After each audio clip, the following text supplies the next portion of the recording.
It was the kind of thing that could have been overlooked entirely. A folded piece of paper, no larger than a bookmark, slipping from the pocket of a contestant's jacket during a Family Feud main game and landing on the studio floor without drama or announcement. A small, silent event in a room full of noise and light and competitive energy. The kind of thing that happens and is not noticed. Steve Harvey noticed. He noticed because he is, beneath the performance and the humor and the warmth that 16 seasons of this show have made his professional signature, a man who pays very close attention to the space around him. He noticed the paper. He picked it up. He unfolded it. He read 4 lines. And then Steve Harvey, who has managed every form of live television chaos with an ease that his industry respects and his audience takes for granted, turned to his production team and said 2 words that in 16 seasons he had never said on an active stage. Cut the cameras. Not pause, not hold. Cut. The contestant whose pocket the note had fallen from was a 59-year-old man named Earl Prescott. He was standing 6 feet away, watching Steve Harvey read something that had been written for no one's eyes but his own, and he had gone the specific color of a person who has just seen their most private thing become public. What happened in the next 22 minutes, what Steve Harvey did after he said cut the cameras, and what he said when they came back on, and what Earl Prescott finally told the room was not planned by anyone, not staged by the production, and not predicted by a single person in that studio. It was simply the truth, arriving without permission, changing everything. Earl Prescott was 59 years old and had worked for 32 years as a long-haul truck driver based out of Knoxville, Tennessee. He had driven routes across 31 states, logged more than 2 million miles, and developed over 3 decades of solitary travel through the country's interior, the particular interior life of a man who spends a great deal of time alone with his own thoughts, and has learned either to make peace with them or to manage the terms of that peace very carefully. Earl had done both at different periods. He had married his wife, Carolyn, in 1989 when he was 25 and she was 23. They had met at a church social in Knoxville that both of them had attended reluctantly. Earl because his mother had asked 3 times, Carolyn because her roommate had refused to go alone, and had spent most of the evening in the same corner of the fellowship hall talking about the same book, which neither of them had expected the other to have read. It was not a romantic beginning in the cinematic sense. It was the beginning of 2 people discovering that they were the same kind of person, which was both a rarer and more durable foundation. They had 2 children. Their daughter Renee, now 33, who worked as a physical therapist in Knoxville and who had inherited her mother's directness and her father's silence. And their son Marcus, 30, who worked in logistics, the ground-level coordination side of the industry that Earl had spent 32 years supplying from the road, and who called his father every Sunday without exception, which was the rhythm they had established when Marcus left for college, and which neither of them had ever felt the need to discuss formally. The marriage had been good in the foundational sense, not uncomplicated. Earl's work required him to be gone for extended stretches, sometimes 2 weeks of every 3, and the particular loneliness of a household with a frequently absent spouse was something Carolyn had managed over 35 years with a patience and a competence that Earl had recognized and respected, and had not always adequately acknowledged. This was the kind of thing that long marriages accumulate, the quiet debts of presence that are difficult to count and more difficult to repay. Carolyn had been diagnosed with ovarian cancer in the spring of 2022. The diagnosis came at stage II, which the oncologist described with the careful optimism of someone communicating genuinely complex information. The stage was serious, the prognosis with treatment was favorable, and the treatment itself would be demanding. Carolyn had received this information with the composed directness that was her characteristic register, and had said, as her first response, that she wanted to know the complete treatment schedule so that she could plan accordingly. Earl had been in Nebraska when she called him. He had pulled the truck to the side of the interstate, and he had sat there for 45 minutes, and then he had called his dispatcher and turned the truck around and driven home. He had not driven a route since. He had taken early retirement from the company, which had been accommodating, as companies sometimes are when a 32-year employee asks for something specific and has never asked for anything before, and he had come home and been present in the way he had not always been present for 2 years, while Carolyn went through surgery and chemotherapy and recovery and the ongoing monitoring that followed. Carolyn had completed her primary treatment by the fall of 2023. Her most recent scans, reviewed 3 months before the taping, showed no evidence of disease. Her oncologist used the phrase cautiously optimistic, which Carolyn had accepted as the highest available designation, and which Earl had spent several weeks learning to accept as sufficient. He had spent 32 years on the road and 2 years at home, and the 2 years at home had been, without question, the most important of his life. Not because they had been easy. Because they had made him understand, in the specific way that proximity over time makes things understood, what he had been missing when he had not been there. He had been missing Carolyn, not abstractly. Specifically, the way she read the newspaper with her coffee, the way she organized her thoughts out loud when she was working through a problem, the way the house had a different quality when she was in it than when she was not. He had written this down. He had written a great deal down during the 2 years at home. He was not a man who had previously kept a journal or thought of himself as someone who expressed things in writing. But there had been periods during Carolyn's treatment when the specific fear of losing her had been too large to carry in silence and too private to share aloud, and writing had been what he had found between those two constraints. He had filled 3 notebooks. He had not shown them to anyone. The note that fell from his pocket had been written 6 months before the taping, on a night when Carolyn's latest scan results were still 24 hours away, and the waiting had produced in Earl a kind of concentrated, distilled clarity about what mattered and what did not. He had written it to Carolyn. He had not given it to her, because by the time the results came back clear, the urgency that had produced it had given way to relief, and relief had made it seem less necessary to say. He had folded it and put it in the inside pocket of the jacket he had been wearing that night. He had not removed it since. The Family Feud application had been submitted by Renee, who had watched her parents navigate 2 years of illness and recovery, and who had decided, in the way of adult children who have watched their parents be tested and have seen them hold, that they deserved something uncomplicated and celebratory. She had told them about the application after confirmation arrived. Earl's response had been silence then. "Your mother will be good at this." Carolyn's response had been, "We will all need to prepare properly." They had prepared for 8 weeks. Earl had worn his good jacket to the taping because Carolyn had told him to. The note had come with it. The Prescott family arrived at the studio on a Wednesday morning in September. Earl, Carolyn, Renee, Marcus, and Carolyn's sister Diane, who had driven from Nashville and who had the specific energy of someone who has decided that this is going to be a good day and is prepared to enforce that decision if necessary. The studio and the morning light and the pre-show atmosphere had the effect they usually had on contestants, a mixture of excitement and the particular quality of unreality that comes from walking into a space you have watched on television for years and finding that it is both exactly as it appeared and completely different from how it felt. Their opponents in the main game were the Holloway family from Charlotte, 2 brothers, a sister, a spouse, and an aunt whose competitive instincts had clearly been developed over decades of family card games and who had arrived at a television studio with the same focus she brought to those games. The Holloways were formidable opponents, quick and coordinated, and the main game between the 2 families had the specific quality of a well-matched contest where both sides were playing correctly, and the margin was going to be decided by small things.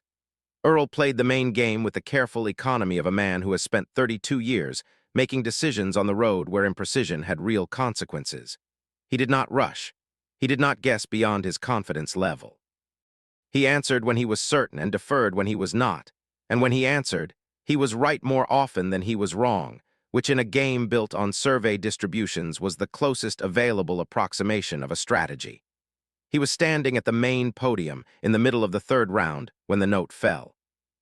He had shifted his weight to reach across the podium during a competitive exchange, one of those small physical adjustments that contestants make constantly during the main game and that no one pays attention to, and the movement had dislodged the note from the inner pocket of his jacket. It fell without sound. It landed on the studio floor 3 feet to Steve Harvey's left. Earl did not notice immediately. He was focused on the board. Steve Harvey noticed immediately. He noticed the way a person notices something in their peripheral vision that their brain has flagged as out of place before the conscious mind has processed why. He looked down. He saw a folded piece of paper. He picked it up. This was a natural gesture and not a considered one. When something falls near you and you pick it up, you do not always ask yourself whether you should. Steve Harvey picked up the note with the reflex of a man who was also managing the rhythm of a live taping and whose attention was distributed across several simultaneous demands. He unfolded it in the same motion, the way you unfold a piece of paper you have picked up, before your brain has fully completed the thought that this particular piece of paper might not be intended for you. He read it. 4 lines. Handwritten in the careful, slightly cramped script of a man who does not write often and takes it seriously when he does. The studio audience noticed something change in Steve Harvey's face before Steve Harvey himself had fully processed what he was reading. The audience had been watching him for most of the taping and had learned the grammar of his expressions, and the expression that crossed his face while he read those 4 lines was not in the standard vocabulary. It was something more interior and more private, and it arrived and settled before the professional composure reasserted itself. Earl had turned from the board to check the room's energy, the way contestants periodically do, and he saw Steve Harvey holding a piece of folded paper and reading it. He recognized it.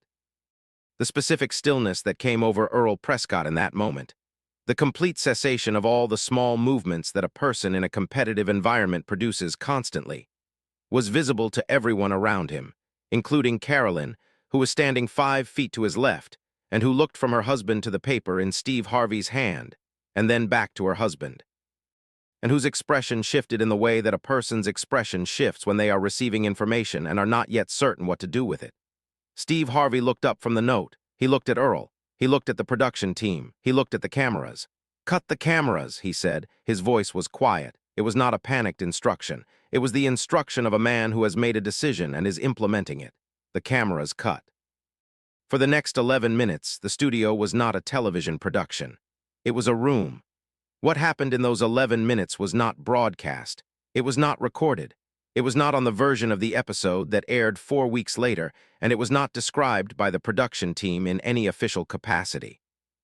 What is known about those 11 minutes comes from the people who were in the room, from Earl and Carolyn and their family, from some members of the Holloway family who were also present, and from several audience members who spoke about it afterward, all of whom described it in terms that were consistent with each other and that, taken together, produced the following account.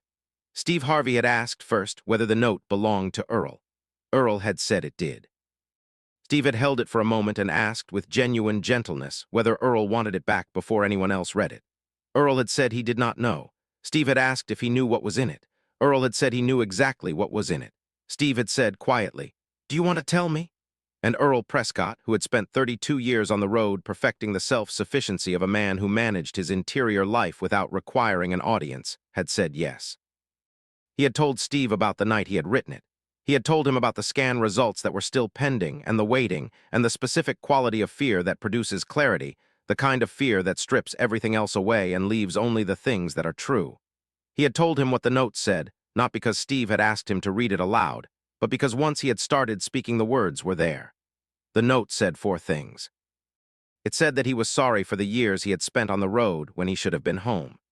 It said that watching her go through what she had gone through had shown him, in a way that he had not had the words for before, the exact dimensions of what he would lose if he lost her, and that those dimensions were larger than he had known how to say to her face. It said that the 2 years at home had been the best 2 years of his adult life, which he understood was a strange thing to say about the 2 years of her illness, but which was true because they were the 2 years he had finally been there. And it said that if the scans came back clear, he intended to tell her all of this, and that if they did not come back clear, he intended to tell her all of this, and that either way he was done waiting for the right moment because there was no right moment and there never had been. The scans had come back clear. He had not told her. Carolyn, who was in the room when Earl said all of this and who had heard her husband describe the interior of 2 years of her own illness from his side of it, the side she had not been able to see because she had been too occupied with her own, had said nothing for a long time. When she spoke, she said only, "I knew you were scared. I just did not know you had written it down." Earl said he had not known what else to do with it. Carolyn said that was all right. That was more than all right. Steve Harvey had been standing a respectful distance away during this exchange, present without intruding, which is one of the more difficult professional skills available to a television host, and one he had, over 16 seasons, developed to a considerable degree. When the exchange between Earl and Carolyn had completed, not resolved, because 35 years of marriage and 2 years of illness do not resolve in 11 minutes, but completed in the sense of arriving at a natural resting place, he returned to the center of the room. He told the production team to bring the cameras back. When the cameras came on, the room looked like a room that had been through something. The audience, which had sat in respectful silence for 11 minutes, was visibly moved. The Holloway family, who had participated in this moment as witnesses without being asked to, were sitting quietly with the attentiveness of people who understood they had been present at something they had not expected and were treating it accordingly. Steve Harvey addressed the room. "We just took a few minutes off the record," he said. "What happened in those few minutes is between Earl and Carolyn and the people who were in this room, and I am going to leave it there because some things belong to the people they happen to and not to broadcast." He paused. "What I will say is this. A man dropped a note on the floor of my studio. The note contained the things he had been meaning to say to his wife for 2 years and had not found the words for yet. We found the words today, in here, in front of all of you." He looked at Earl. "There is a principle I have believed my whole career," he said. "The principle is that the moments that matter are the ones where you stop performing and start being real. I have tried to live by that on this stage for 16 years. Today, Earl Prescott walked onto my stage and dropped a piece of paper, and the piece of paper was more real than anything I have scripted in 16 seasons. He reached into his jacket. "The Steve and Marjorie Harvey Foundation supports families who have been through serious illness. Not because illness can be compensated, but because the families who navigate it with the kind of love and endurance this family has demonstrated deserve to be acknowledged, and because acknowledgement sometimes takes a practical form." He produced an envelope.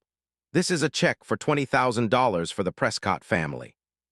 On top of the prize money you are going to win in Fast Money today, because I need you to win Fast Money today, not for the money, but because you came here to celebrate, and I am not going to let a piece of paper, however important it was, stop this family from celebrating." He looked at Earl directly. "You have 2 million miles on the road and 2 years at home. The 2 years at home win. That is my assessment, and from now on the home miles count." Earl Prescott, who had said more in the past 11 minutes than he had said in most months of his adult life, managed only one word. "Yes," he said. Carolyn, beside him, put her hand in his. The room rose. Fast Money was played with the energy of a family that had been given something and intended to honor it. Carolyn went first and scored 148 points with the precise, methodical answers of a woman who had prepared correctly and whose survey instincts were, as Earl had predicted, excellent.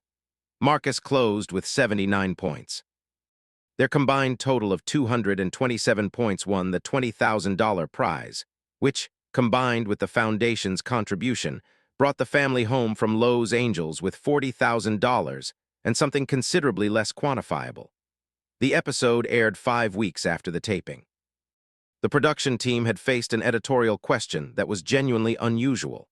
The 11 minutes of unrecorded time, the context of which Steve Harvey had described on camera without revealing its contents, created a gap in the broadcast that the audience would feel, and that needed to be handled with care. They resolved it by trusting Steve's on-camera description, which was itself a model of the appropriate approach, enough to explain what had happened, nothing that belonged to Earl and Carolyn and not to a broadcast. The episode aired as a complete story without the 11 minutes, and the gap, rather than feeling like an absence, felt like a deliberate and respectful boundary. The audience received it as such. The response to the episode was large and in its quality distinctive. The detail that Steve Harvey had asked for the cameras to be cut, that he had chosen to protect a private moment rather than broadcast it, was what people wrote about most. In a media environment where the operating assumption is that everything visible is content, the decision to make something invisible generated more response than the content itself would have. People shared the clip not because of what they had seen, but because of what they had been told they were not going to see, and because the reason they were not going to see it was the right reason. A media critic wrote a piece in a national publication titled, "The most powerful moment in recent television was the one nobody filmed." The piece discussed the episode as an example of a principle that broadcast entertainment had largely abandoned, that not everything worthy of attention is worthy of broadcast, and that the decision to protect a moment rather than exploit it was itself a form of content, and in some circumstances the most powerful form available. The piece was shared very widely. Steve Harvey read it. He did not comment on it publicly. He filed it in his private accounting of things that confirmed what he already believed, under evidence. Earl and Carolyn went home to Knoxville. The $40,000 was received with the practical gratitude of a couple who had spent 2 years navigating medical expenses and who understood with clinical precision the difference between a financial problem and a financial problem solved. The medical debt that remained from Carolyn's treatment was settled. The retirement income that Earl had taken at reduced terms, having left the road earlier than planned, was supplemented in a way that reduced the ongoing pressure of a fixed income. The remainder went into savings, because Earl Prescott was a man who had learned late and thoroughly that having something between your family and the next unexpected thing was worth more than any purchase. He did not return to long-haul trucking. He had taken a part-time position with a local logistics company, coordinating routes from a dispatch office in Knoxville 3 days a week, which kept him professionally engaged without requiring him to be gone. Carolyn had expressed no opinion about this arrangement when he proposed it, because she did not need to. The arrangement was its own expression of the decision that the note had described and that the 11 minutes in the studio had made final. Renee, who had submitted the Family Feud application as a celebration and had received something considerably larger than she had planned for, described the experience to her own friends with the specificity of someone who has witnessed something important and wants to convey its actual dimensions rather than a simplified version of it. She said that what had happened in the studio was not a television moment. It was what happened when a private thing between two people was given enough space and enough witness to become real in a new way. She said that she had watched her father say things to her mother that she had known for 30 years that he felt, and that hearing them said aloud in a room was different from knowing they were felt. She said she had not understood that distinction until that day. Marcus, who called his father every Sunday, noticed in the weeks following the taping that the calls were longer. Not dramatically, by 10 or 15 minutes on average. He did not mention this to his father. He simply stayed on the phone for as long as his father wanted to talk, which was his way of saying that he noticed and that it was welcome. Steve Harvey said, in the interview he gave several months after the episode aired, that the instruction to cut the cameras had been the easiest decision he had made in 16 seasons of this show. He said that when he read the note and understood what it was, the question of whether to broadcast the moment was not a question. It was a man's private letter to his wife. It did not belong to the cameras. He said he thought about it sometimes, about what it would have meant to Earl and Carolyn if he had kept the cameras running, if the moment had been broadcast rather than protected. He said it would have been a different moment, a smaller one. Some things get bigger when you protect them, he said. That was one of them. The note was private. The conversation that followed was between a husband and a wife. The room was a witness, and that was right, witnesses matter. But cameras are not witnesses. Cameras are broadcasters, and this was not a moment for broadcasting. It was a moment for being present, so I turned the cameras off and we were present. He was asked whether he regretted not having a record of it. He said no. He said that what had happened in that room was still happening, in the sense that matters. It was happening in Earl and Carolyn's life, in the way they spoke to each other, in the calls between Earl and Marcus on Sunday mornings, in Renee's understanding of a distinction she had not previously been able to articulate. Records were for things that needed preserving because they would otherwise be lost. This was not going to be lost. The note, as far as anyone knows, remains in Earl's possession. He has not discussed it further in any public context, and the Prescott family has not been asked to. This is appropriate. The note was written by Earl for Carolyn. It fell on a studio floor by accident. Steve Harvey read it and made a decision. The decision was right. Everything that followed was the consequence of that decision, cascading outward in the way that right decisions cascade, quietly, thoroughly, and without requiring a record to be real. Earl Prescott is home most evenings now, he reads. Carolyn reads beside him, the way she has always read, with the focused absorption of someone for whom books are not a pastime but a conversation. They go to bed at reasonable hours and get up at reasonable hours and make coffee in the kitchen and read the newspaper. And occasionally, in the specific comfortable silence of two people who have been together for 35 years and have survived something large, they say exactly what they mean to each other. He is getting better at it. She has always been patient,